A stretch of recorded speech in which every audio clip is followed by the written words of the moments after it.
अगर आप भी अपनी ओवर थिंकिंग और ज्यादा सोचने की आदत से परेशान हो तो जो एक अमेजिंग कहानी आज हम आपको सुनाने वाले हैं ये आपकी ओवर थिंकिंग को और ज्यादा सोचने की प्रॉब्लम को हमेशा के लिए दूर कर देगी। क्योंकि एक बार की बात है कि दूर कहीं पहाड़ों में एक बुद्धिस्ट मॉनेस्ट्री के अंदर ज़ेन मास्टर रहते थे। एक दिन शहर का एक लड़का अपनी परेशानी लेकर ज़ेन मास्टर के पास आया और उसने उनसे कहा कि मास्टर, मेरा दिमाग बहुत ज़्यादा परेशान रहता है। मेरे दिमाग में हमेशा हज़ारों ख्याल आते रहते हैं। मैं बस चीज़ों के बारे में सोचता रहता हूँ और कुछ नहीं कर पाता। मैं अपनी इस ओवर थिंकिंग की आदत से बड़ा ही परेशान हूँ। प्लीज़ आप मुझे इसका कोई परमानेंट सोल्यूशन बता दीजिए। ज़ेन मास्टर ने कहा, बेटा तुम हर दिन मेडिटेशन करना शुरू कर दो और धीरे धीरे तुम्हारा दिमाग शांत हो जाएगा और ये ओवर थिंकिंग की प्रॉब्लम ख़त्म हो जाएगी। लेकिन वो लड़का कहता है कि मास्टर, मेडिटेशन मेरे बस की बात नहीं है। मैंने शहर में कई लोगों से बात करी, डॉक्टर्स को दिखाया, सबका यही कहना है कि मेडिटेशन किया करो, वो सब ठीक हो जाएगा। मैंने बहुत ट्राई कर लिया मास्टर, लेकिन ये मेरी ओवर थिंकिंग की प्रॉब्लम का सोल्यूशन नहीं है। आप प्लीज़ मुझे कोई ऐसा सोल्यूशन दीजिए, कोई ऐसा मंत्र दीजिए जो मेरे माइंड को शांत कर दे और जिससे मेरा माइंड शांत हो जाए और मैं ओवर थिंकिंग करना छोड़ दूं। अब ज़ेन मास्टर उसकी बात सुनते रहे और कहा कि ठीक है बेटा, परेशान मत हो, मैं तुम्हें एक ऐसा मंत्र बता देता हूँ कि जिससे तुम ओवर थिंकिंग नहीं करोगे। ज़ेन मास्टर ने उस आदमी के कान में एक मंत्र कहा और बोले कि बेटा हर दिन बैठकर ये मंत्र पढ़ते रहना, इससे तुम एकदम शांत फील करोगे। ये सुनकर वो लड़का बहुत खुश हुआ। मास्टर को थैंक्स बोल के वो वहाँ से जाने ही लगा था, तभी ज़ेन मास्टर ने उसको दोबारा बुलाया और कहा, सुनो बेटा, बस एक बात याद रखना कि इस मंत्र को पढ़ते हुए बंदर के बारे में मत सोचना, वरना ये मंत्र काम नहीं करेगा। वो लड़का कंफ्यूज हो जाता है और वो कहता है कि मास्टर, बंदर से मेरा क्या लेना देना, भला मैं बंदर के बारे में क्यों सोचूंगा। ज़ेन मास्टर कहते हैं कि हाँ तो अच्छा है, तुम्हारा बंदर से कोई लेना देना नहीं है, तुम मत सोचना बंदर के बारे में। ये बात सुनकर वो लड़का वापस अपने शहर चला जाता है और ज़ेन मास्टर के बताए हुए मंत्र को पढ़ने बैठता है। पढ़ते पढ़ते उसे ज़ेन मास्टर की वो बात याद आती है, बंदर के बारे में मत सोचना, वरना ये मंत्र काम नहीं करेगा। उसके बाद उसके दिमाग में बंदर की इमेज आने लगती है। वो बहुत कोशिश करता है और बंदर के थॉट्स को इग्नोर करने की ट्राई भी करता है, लेकिन जितना ज़्यादा वो बंदर के बारे में सोचना इग्नोर कर रहा होता है दोस्तों, उतना ही ज़्यादा बंदर नजर आने लगते हैं उसे। वो बंदर को ज़ोर ज़ोर से चिल्लाने लगता है और थोड़ी ही देर में उसके दिमाग में बंदर ही बंदर घूम रहे होते हैं। अब वो थोड़ी ब्रेक लेता है और अगले दिन फ्रेश होकर प्रैक्टिस करने बैठता है दोबारा। जैसे ही वो आंखें बंद करता है उसे फिर बंदर नजर आने लगते हैं। वो धीरे धीरे पागल होने वाला हो जाता है। उसे रात सोते हुए, दिन में जागते हुए हर जगह बंदर ही बंदर दिखाई दे रहे होते हैं। वो परेशान होकर अगले ही दिन वापस मॉनेस्ट्री जाता है और ज़ेन मास्टर से मिलता है। मास्टर, ये कैसा मंत्र दिया आपने मुझे? कल तक तो मैंने कभी बंदर के बारे में सोचा भी नहीं था और अब मेरे दिमाग से बंदर जाने का नाम ही नहीं ले रहे, मैं क्या करूँ? ज़ेन मास्टर मुस्कुराते हुए कहते हैं कि ये तुम्हारे लिए एक लेसन था। तुम अपनी ओवर थिंकिंग से इतना परेशान हो गए हो कि उसका सोल्यूशन ढूंढते ढूंढते तुम यहाँ तक चले आए, जबकि सोल्यूशन तुम्हारे खुद के माइंड में ही था। तुम अपनी ओवर थिंकिंग से परेशान इसलिए हो क्योंकि तुम हमेशा अपने दिमाग में थॉट्स को आने से रोकना चाह रहे हो, जैसे तुम बंदर के थॉट्स को रोकना चाह रहे थे, जिसे कर पाना नामुमकिन है। हमारे थॉट्स एक स्प्रिंग की तरह होते हैं, तुम जितना ज़्यादा उसको सप्रेस करने की कोशिश करोगी उतना ही ज़्यादा ऊपर जंप करेंगे।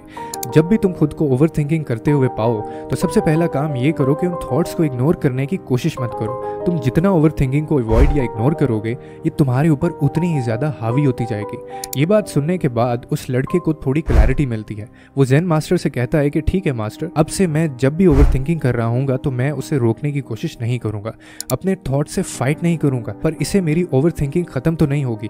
मुझे एक्चुअली में करना क्या होगा, अब आप ये बताओ। ज़ेन मास्टर कहते हैं कि तुम मुझे एग्जैक्टली बताओ क्या प्रॉब्लम है, किस बात को लेकर ओवर थिंकिंग कर रहे हो तुम।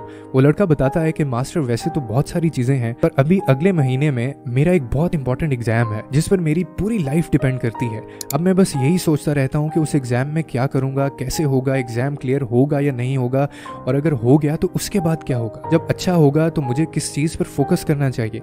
ऐसे बहुत से ख्याल मेरे दिमाग में हमेशा रहते हैं। ये बात सुनते हुए ज़ेन मास्टर उस लड़के को कहते हैं कि वो सामने चेरी ब्लॉसम का पेड़ देखो, और वहाँ इशारा करके कहते हैं कि उस गिरते हुए पत्ते को देखो, और उस आदमी की आंखें उस पत्ते को हवा में बहते हुए देख रही होती हैं। कोई प्रेशर नहीं है, जहाँ हवा ले जा रही है वो पत्ता वहीं जाता जा रहा है, और उस लड़के के पैरों के पास आकर वो पत्ता गिर जाता है। अब ज़ेन मास्टर कहते हैं कि अब बताओ कहाँ है थॉट। ये बात सुन के उस लड़के को रियलाइजेशन होती है कि वो जो देख रहा था उसके दिमाग से सारे थॉट्स जा चुके थे। ना कोई प्रेशर था, ना कोई स्ट्रेस था, इनफैक्ट दिमाग में कोई थॉट था ही नहीं, एकदम खाली, जैसे वो हमेशा चाहता था। मास्टर, ये कैसे हुआ? मैंने अभी जो कुछ सेकंड्स के लिए फील किया, मैं ऐसे ही रहना चाहता हूँ। मेरा दिमाग एकदम शांत हो गया था। फिर से ज़ेन मास्टर उसको समझाते हैं कि ओवर थिंकिंग में तुम क्या कर रहे होते हो। तुम अपना सारा टाइम, अपना सारा दिमाग इस चीज के ऊपर स्पेंड कर रहे होते हो और अपने थॉट्स और ख्यालात से लड़ रहे होते हो। उसमें इंडल्ज होने में अच्छी बुरी सारी बातें अपने दिमाग में बार बार रिपीट करने लगते हो। तुम भूल जाते हो कि तुम्हारे बाहर एक दुनिया है, एक लाइफ है जो पास्ट और फ्यूचर से हट के है। वो लाइफ है जो प्रेजेंट मोमेंट की है। तुम्हारा जितना भी स्ट्रेस है या एंजाइटी है या ओवर थिंकिंग है, ये सब पास्ट या फ्यूचर में एग्जिस्ट करती है और तुम्हारे प्रेजेंट मोमेंट में पीस है, लेकिन तुम उसको एक्सपीरियंस नहीं कर पा रहे हो। तुमने जो अभी एक्सपीरियंस किया उसे माइंडफुलनेस कहा जाता है, जहां तुम अपना सारा टेंशन प्रेजेंट पे ले आते हो और पीस फील करना शुरू कर देते हो। ये सुनकर वो लड़का ज़ेन मास्टर से कहता है कि मास्टर, मैं और ज्यादा माइंडफुल होना चाहता हूँ, पर अपनी ये डेली की बिजी लाइफ में कैसे माइंडफुल हो सकते हैं हम? इस पे ज़ेन मास्टर का रिप्लाई आता है कि जब तुम खाना खाओ तो सिर्फ खाना खाओ, जब तुम चलो तो सिर्फ चलो। वो लड़का कहता है कि पर मास्टर, ये काम तो रोज करता हूँ मैं।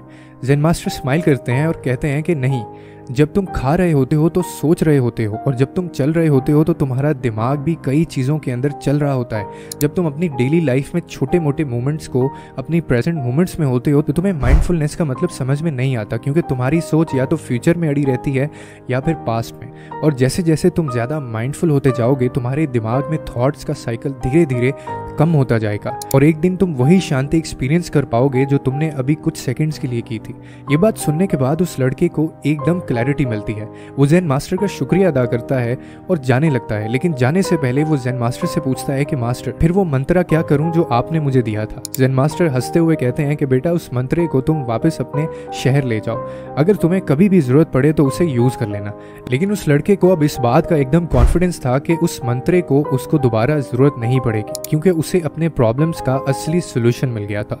दोस्तों, आई होप सो कि ये कहानी सुनकर आपको रियलाइजेशन हुई होगी कि ओवर थिंकिंग से लड़ने का सोल्यूशन किसी बाहर की चीज या प्रैक्टिस में नहीं है, बल्कि अपने माइंड को धीरे धीरे माइंडफुल और प्रेजेंट मोमेंट में लेके आने का नाम है।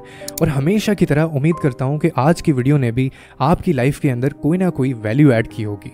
तो मजीद इसी तरह की वीडियोस के लिए हमारे चैनल के साथ जुड़े रहिए।